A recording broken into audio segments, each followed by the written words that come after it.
Hello everybody, welcome to Nigo Tarot Odyssey. How is everybody? Oh my gosh, you guys, I just had the best experience. It's like 9:30 in the morning here, and I dropped my Volkswagen off to just have the exhaust and everything looked at because it's getting a little noisy.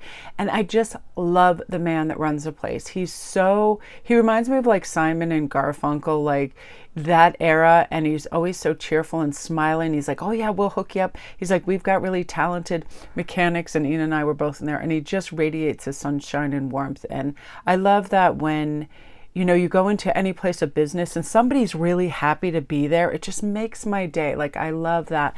And what a way, to behave in the world. And I try to do that, opening doors and smiling and, just bringing even a restful presence and a cheerful presence to something to just kind of boost stuff. I love beginning my day like that. Now, I love this house 9, spiritual growth. This is the wide open space, and it reflects your higher mind, your life philosophy. Within a lifespan, it's a period of spiritual growth and gaining a broader perspective. It really reveals our ethics and anything that opens the mind, such as higher education, foreign travel. Are you an adventurous spirit? Are you craving growth right now? Or a creative habit, comfortable with your corner of the world? Do you feel free or restricted? Jupiter ruled this space reveals your relationships to expansion and the things that block or support your quest. Funnily enough, my ruling planet, being a Sagittarius, is Jupiter. My favorite number is 9. And I'm all about this. I do not function well if I feel restricted in any way, shape, or form. I don't like appointments. I don't like my day having a configuration where I have to be at A, B, C. I like freedom to do whatever. If I want to make jewelry for 10 hours straight, if I want to do readings for 5 hours, if I want to walk in the park, I like that kind of thing because that flow state makes me much more creative and industrious. The less I feel like I have to do, weirdly enough, the more I actually get done. And comment down below if you feel like that. If you just feel like you have breadth and width and calm and air, that you're able to operate more freely. Now, I love this because this is definitely about life philosophy, spiritual growth, long journeys, foreign travel, gaining broader and higher perspectives, and opening your mind to new ways of being and seeing. I like to do this every day. I like to look at my yard from a different perspective, my house, whatever it is, and really have gratitude for the fact that I can exist in such a beautiful place, that I'm so happy that I have this great yard. And yesterday my mailman was so funny. He's like, it's like Snow White up in this thing. The turkey opens the front door. The deer just comes in within a foot of me like its buddy.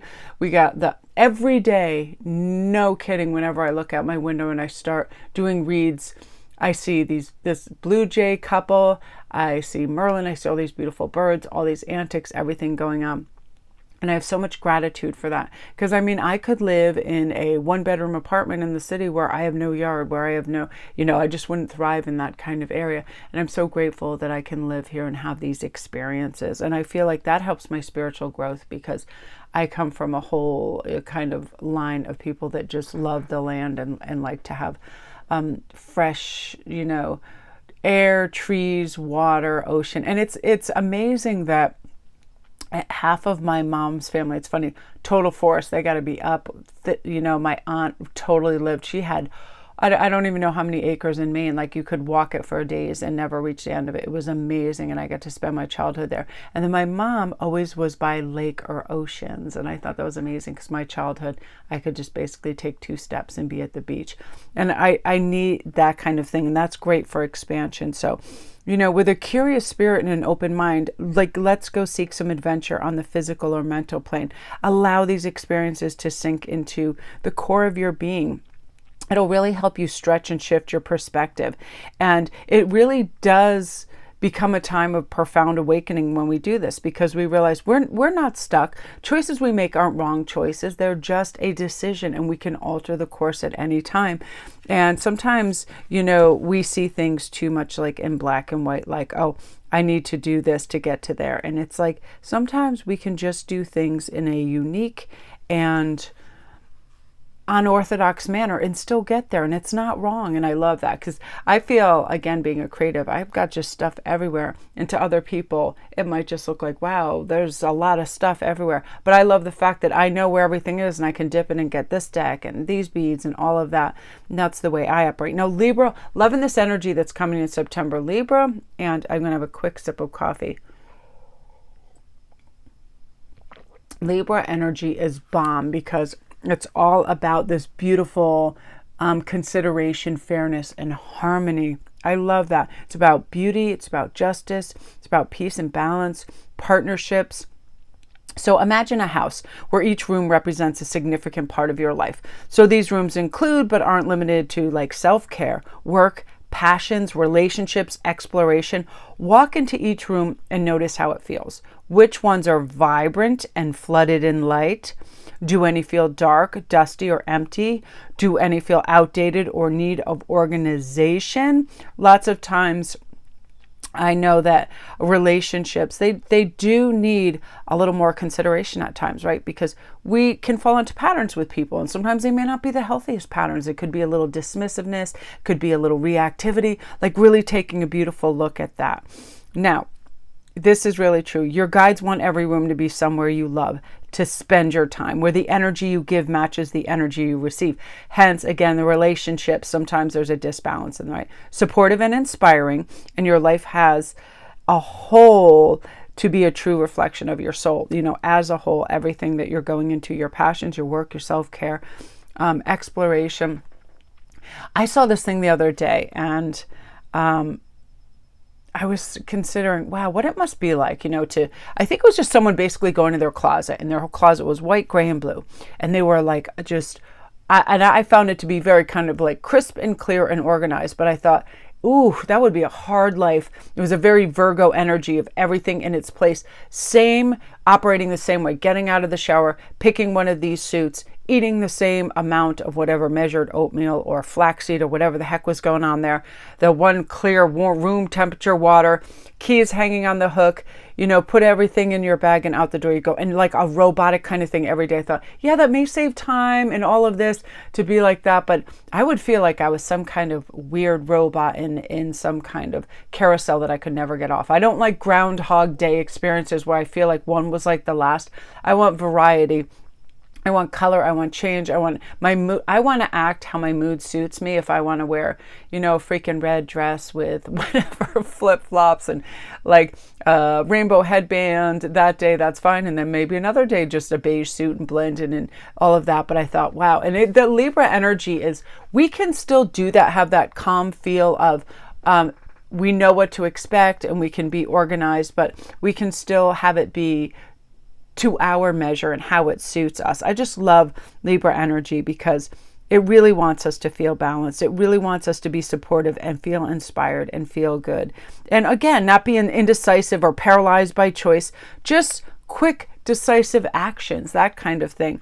And I know I have clients and I have family members that they can do that, overthink things to the tune of thinking regardless of what they pick, they're still not going to be satisfied because, again, it's like just overthinking things. I'm really good at making a choice, getting behind it and just going with it because, you know, it's like onward and upward. There's other things to do. So let's see what's going on in terms of planets. Let's get to Neptune. In the book, I love this because it talks about the great dissolver reveals how thin the veil truly is between the worlds. Reality is more psychedelic than your five senses allow you to believe. You know, your angels invite you to get lost in your imagination with the wonder of a child, with curiosity, explore energy work and spiritual modalities, deepen your connection to the divine and engage in acts of selfless service and feel your interconnectedness. Yesterday, I had such a wonderful experience. I saw this elder lady get out of her car, and just by opening the door for her and me being conscious of who was around me and who could benefit by a little bit of help or attention, it made the day really sweet because I was watching a lot of people, I was in Trader Joe's, how people just have their head in the sand. And I noticed this one lady, and she obviously went in with the idea of just grabbing a couple things. Her arms were so loaded with stuff, she couldn't pick up something. So I was just like, hey, do you want my cart? Because I realized I only need a couple things that I can carry. And she was just so sweet. She's like, thank you so much. I always do this. It's like, but I know that feeling. Again, like you go in a store and you start to overload yourself. Just being conscious of one simple act that could make somebody else then pay that forward as well. It's a nice feeling. And that's definitely Neptunian energy. It's about empathy. It's about art, music, and inspiration. And also illusion and smoke and mirrors of taking a look at what's real. The ethereal realms that communicate through your subconscious, honoring your dreams, writing them down before they get lost. Let their images and meanings really percolate in you, because there's wisdom in this. And it helps us live more deeply. I love Neptunian energy. And I definitely believe sometimes upon reflection, we get that like, oh, wow moment, like, oh, wow, that was meaningful. That was special. That did incorporate something that I was supposed to learn from and grow from. So you guys, I just love these. And if you're curious, again, these are the Heavenly Bodies astrology cards. I love things that have to do with the houses. I love things that have to mix in astrology and also the different facets, like all of like Chiron and everything that has to do with placements and decoding. And also, you know, inside the book too, there's the elements. There's air, you know, thinking, learning, networking, open-mindedness, all of it. So it's a really brilliant deck and really helps me. Every once in a while, I'm telling you, my guides lead me to the perfect deck, and I'm like, here you go, because it helps, you know, initiate a inspiration in a certain direction, which I love. So love and light.